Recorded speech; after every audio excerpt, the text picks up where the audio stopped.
You are watching PNW TV News. In the headlines tonight. The Northwest Department of Cooperative Governance and Traditional Affairs works to end protests in Ditsobotla, and Kwaito musician Doc Shebeleza passes away. Also tonight, Russia refutes Donald Trump's claims about a meeting with Putin, and in the sports, Steve Barker critiques his team's performance. Good evening and a happy new year to all our viewers. First up tonight, the Northwest Department of Cooperative Governance and Traditional Affairs has committed to collaborate with all relevant stakeholders to resolve challenges within the Ditsobotla local municipality. Now on Thursday, the department held a meeting with the Ditsobotla Service Association to discuss challenges confronting the municipality. Lichtenburg areas have experienced electricity outages, with other areas complaining of water shortage for a prolonged period. This has led to anger and protest action by residents. Now, according to the head of the department, Dr. Ben Bole, partnerships between the provincial government, municipality and various stakeholders is key to addressing challenges of service delivery across municipalities. Now, the Northwest Media Relations Officer has more details. The department believes these collaborations in Ditsobotla may develop a concrete, sustainable and efficient solution to the long-lasting infrastructure problems faced in the municipality, particularly electricity and water systems. As part of improving good governance and recovery of efficient financial systems, the department will continue its partnership with the provincial treasury in line with provision of the Constitution of the Republic of South Africa to enable Ditsobotla local municipality to function better. In more news tonight, while we still mourn the passing of Winnie Khumalo, whose music and talent left a lasting legacy in South Africa, we have lost another legend musician, Doc Shebeleza. Victor Bogopane, more affectionately known as Doc Shebeleza, passed away yesterday at the age of 51 after battling health issues for several years. The musician had shared with the public that he had undergone a successful surgery with plans for a second operation scheduled for the 2nd of February. Now, his legacy will continue to live on through his powerful melodies and his unwavering commitment to uplift the South African spirit.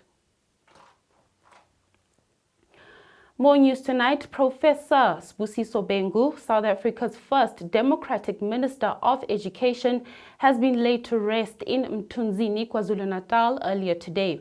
Bengu passed away on the 30th of December at the age of 90.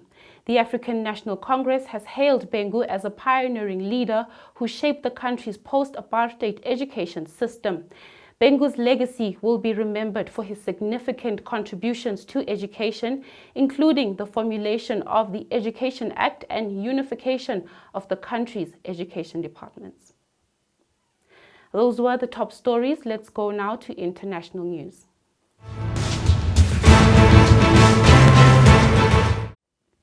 Earlier today, it was reported that Vladimir Putin will discuss ending the war in Ukraine.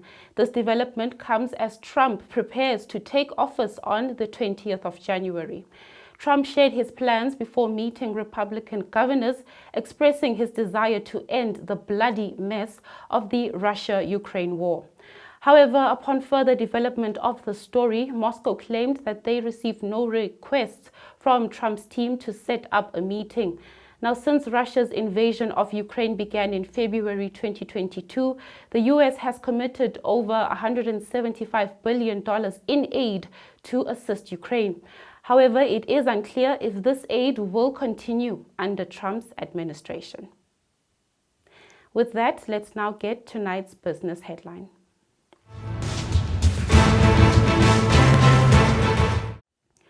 The South African Municipal Workers Union has criticized the National Treasury's deadline for municipalities to pay outstanding pension contributions, calling it unrealistic.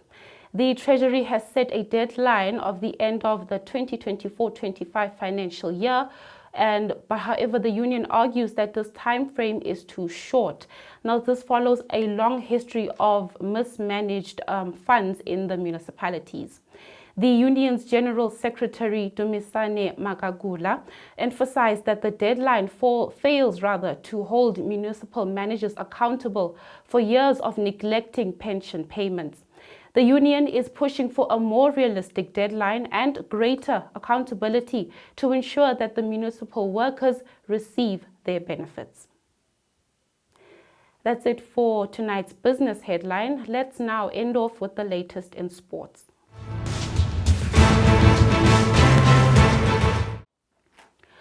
Stellenbosch FC coach Steve Barker has provided a candid assessment of his team's performance following their 2-1 loss to Kaizer Chiefs at the FNB Stadium on Wednesday night. The Maroons initially established a lead with a goal from Khomojo Lekolwane. However, the Chiefs mounted a comeback, ultimately securing victory with 2 goals from Wandile Duba. In reflecting on the match, Barker conveyed his disappointment regarding both his team's mistakes that resulted in the goals and the tactics used by Chiefs. Now, in more soccer news this evening, the Betway Premiership Fixtures for this weekend, starting with tomorrow on Saturday, the 11th of January, Magesi FC will take on AmaZulu FC at 3:30 p.m. at the old Peter Mokaba Stadium.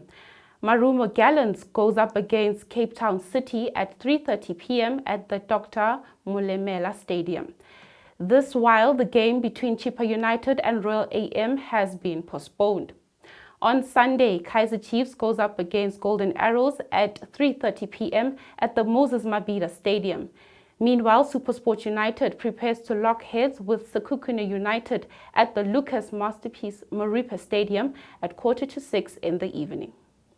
Now looking at the log, Mamelodi Sundowns sits at the top with 30 points, followed by Orlando Pirates with 27 points on the second spot. On the third spot, there's Polokwane City with 22 points, and the fourth spot is Sekhukhune United with 20 points. The fifth spot is Kaizer Chiefs with 18 points. Well, that's it for tonight's news. This is PNW TV News. I'm Boitumelo Monare. Good night.